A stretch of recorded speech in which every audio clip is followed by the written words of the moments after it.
In 2005, Google paid $50 million for a startup nobody had heard of. That startup now runs 3 billion phones. In 2006, Google paid $1.65 billion for a video website with no profit. That website now makes more in a single quarter than Google paid for the whole thing. In 2012, Facebook paid $1 billion for a photo app with 13 employees and zero revenue. Every analyst on Earth said it was insane. That app is now worth over $100 billion. The pattern is the same every single time. The deal looks crazy on the day it closes. And 5 years later, it looks like the smartest thing anyone ever did. Or the most expensive mistake. Here is every deal, what everyone thought, and what actually happened. YouTube. YouTube was founded in February 2005 by 3 former PayPal employees. It was less than 2 years old when Google bought it. It had 65 employees. It had never made a profit. It had massive copyright problems, with studios threatening lawsuits from every direction. Google paid $1.65 billion in stock anyway. Their own board thought it was reckless. The New York Times called it one of the most questionable acquisitions in tech history. Google's bet was that internet video was about to become the dominant form of media consumption. They were right. YouTube's advertising revenue in 2024 was $36 billion. That is more than Google paid for YouTube in a single quarter. The most expensive acquisition in Google's history at the time turned out to be the most underpriced. The next deal on this list was even more obviously mispriced. Instagram. Instagram launched in 2010. By April 2012, it had 30 million users, 13 full-time employees, and zero revenue. Facebook paid $1 billion in cash and stock. The deal made headlines everywhere, not because it was impressive, because it seemed absurd. $1 billion for a photo filter app with no business model and a staff smaller than most restaurants. Zuckerberg was mocked. Twitter had also been bidding for Instagram. Facebook paid more and moved faster to shut them out.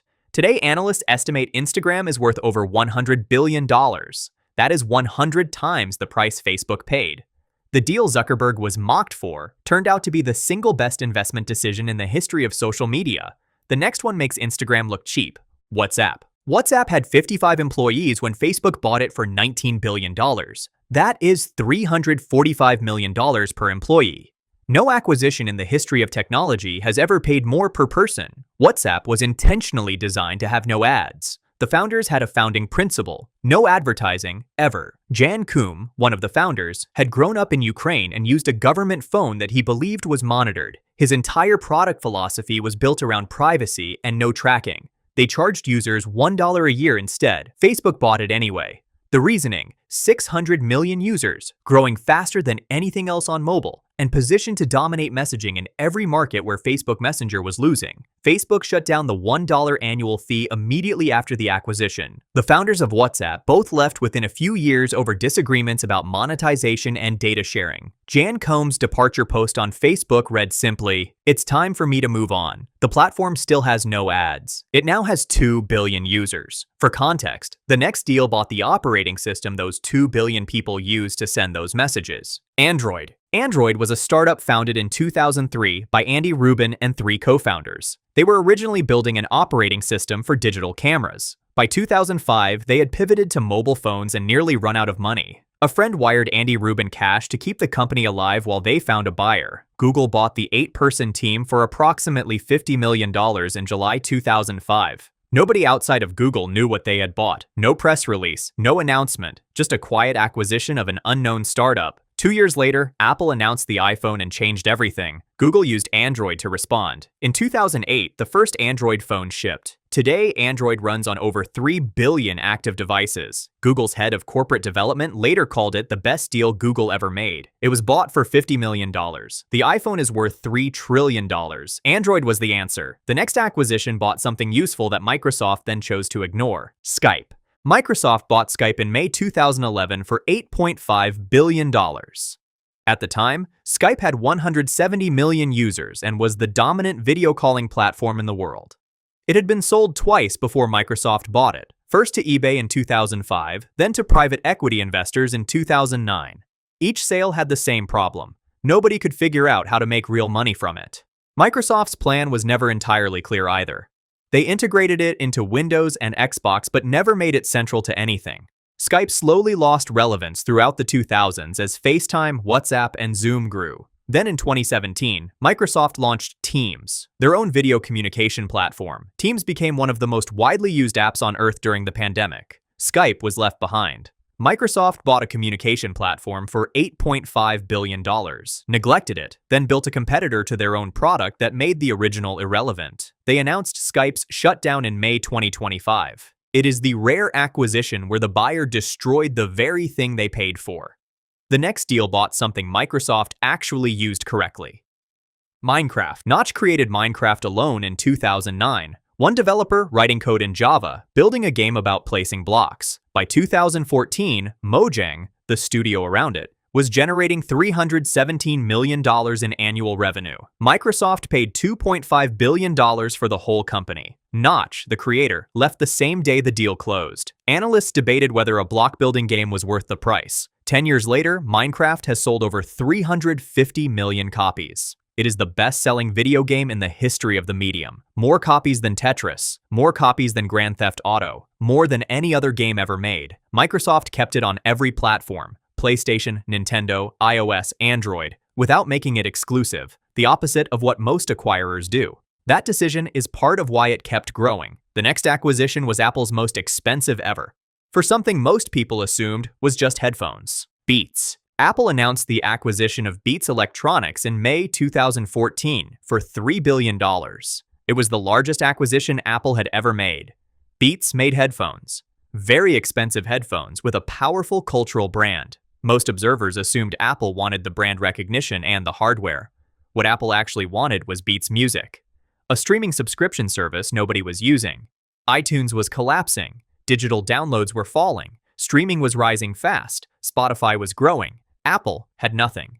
Beats Music gave Apple a foundation, a team, and two executives, Jimmy Iovine and Dr. Dre, who understood the music industry from the inside. 1 year after the acquisition, Apple launched Apple Music.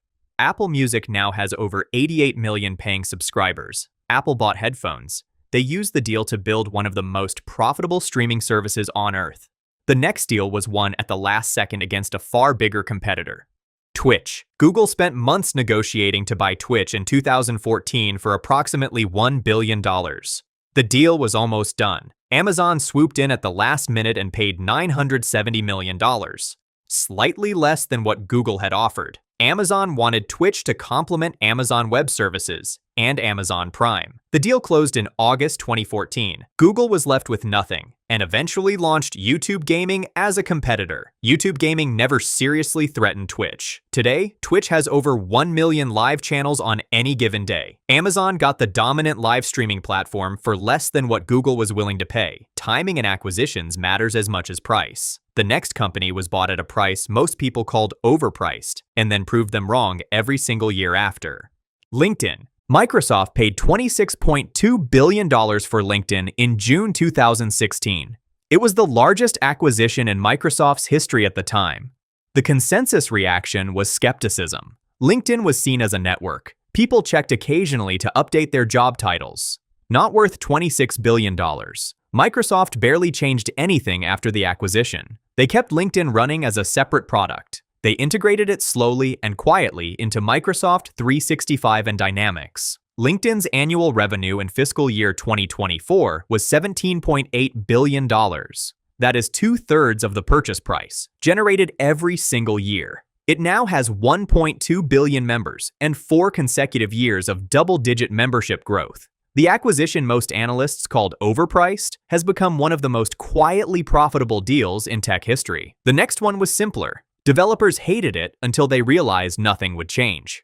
GitHub. GitHub was where the world's software lived. Every major open source project, every developer portfolio, millions of repositories. Microsoft bought it for $7.5 billion in June 2018. The reaction in the developer community was immediate and hostile. Microsoft had a history of buying developer tools and slowly killing them. Developers started migrating to GitLab within hours of the announcement. Then Microsoft did almost nothing. They kept GitHub running independently. They barely changed the interface. They launched GitHub Copilot, an AI coding tool. And GitHub passed $1 billion in annual recurring revenue within 2 years. The developers who threatened to leave mostly stayed. The acquisition that caused the most immediate backlash turned into one of the smoothest integrations in Microsoft's acquisition history. The last deal on this list is the biggest in the history of the entire video game industry. Activision Blizzard. Microsoft announced the acquisition of Activision Blizzard in January 2022 for $68.7 billion.